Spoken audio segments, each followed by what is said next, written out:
Hello friends, तो आज हम लेके आ गए हैं एक आईएएस की तैयारी करने वाले छात्र की कहानी, जो कि है आज पार्ट नंबर 2। इससे पहले मैंने पार्ट नंबर 1 शेयर किया है। अगर आपको वो अच्छा लगा होगा तो मैं आज पार्ट नंबर 2 बना रही हूँ इसका।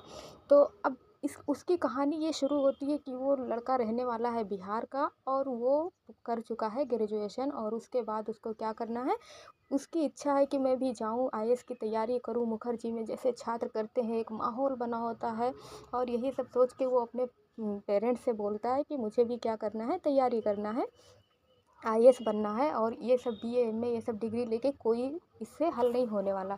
तो उसके फादर भी बोलते हैं कि अच्छी बात है, चलो ठीक है, अगर लड़का करना चाहता है। गांव के रहने वाले लोग हैं, लेकिन एक उनके आंखों में एक चमक आती है कि मेरा लड़का पढ़ना चाहता है, आगे कुछ बनना चाहता है। वो गांव के लोगों से बातें करते हैं उससे रिलेटेड कि मेरा लड़का जो है आईएएस की तैयारी करने मुखर्जी जाना चाहता है और वहाँ पे पढ़ेगा।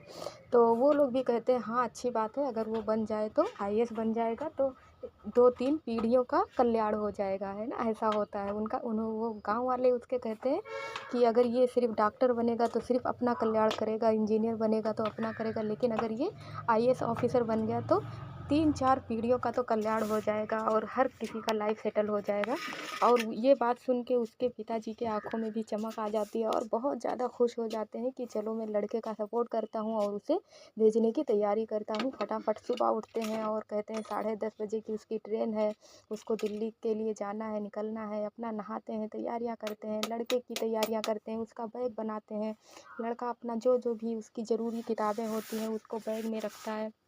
माँ अलग परेशान होती है कि उसके लिए आखिर क्या ऐसा बना के दे दूँ। बहुत सारे खाने के आइटम उसको देती हैं बना के कि वो जाएगा तो रास्ते में खाएगा, वहाँ लेके जाएगा, क्योंकि इतना लंबा सफ़र है, लड़का पहली बार जा रहा है और इतनी दूर, वो भी पढ़ने के लिए। और एक अच्छा वो सोच के जा रहा है कि मैं क्या करने जा रहा हूँ, आईएएस की तैयारी करने जा रहा हूँ और कुछ बन के ही मैं वहाँ से आने वाला हूँ।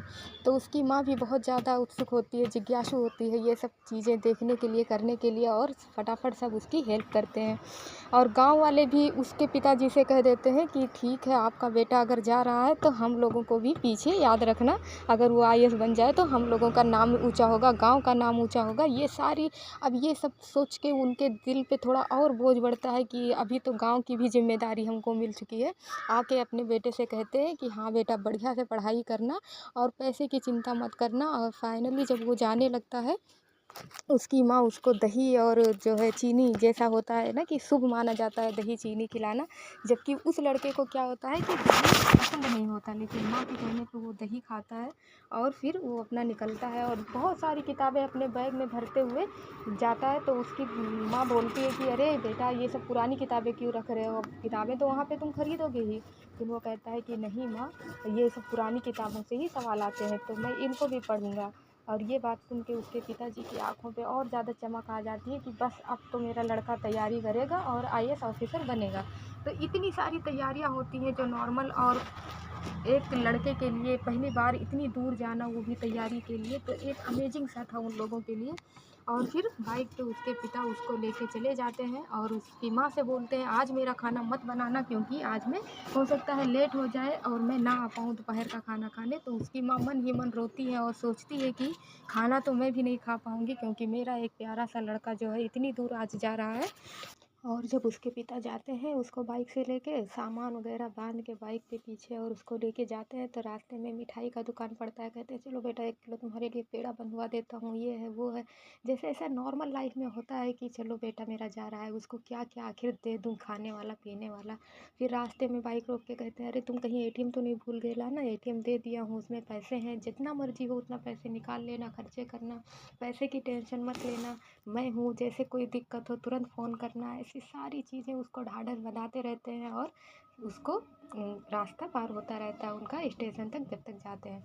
और फिर जब स्टेशन पे जाते हैं, उनका बेटा बोलता है कि पापा जो है टिकट खरीद लीजिए, टिकट। तो ये सुन के उनको और ज़्यादा खुशी होती है कि अरे मेरा बेटा कितना डिसिप्लिन में रहता है, एक अच्छा नागरिक है, उसको मतलब कितना सच्चाई पे चल रहा है कि सोच रहा है कि बिना टिकट के ही मैं ना ऐसे।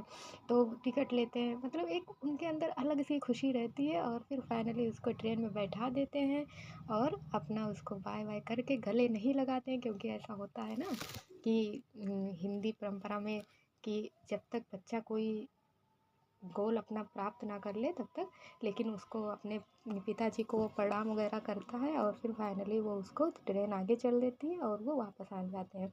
तो ये पहला पार्ट है। अभी इसका सेकंड पार्ट अगर आपको देखना है तो फिर कमेंट करें। Thank you.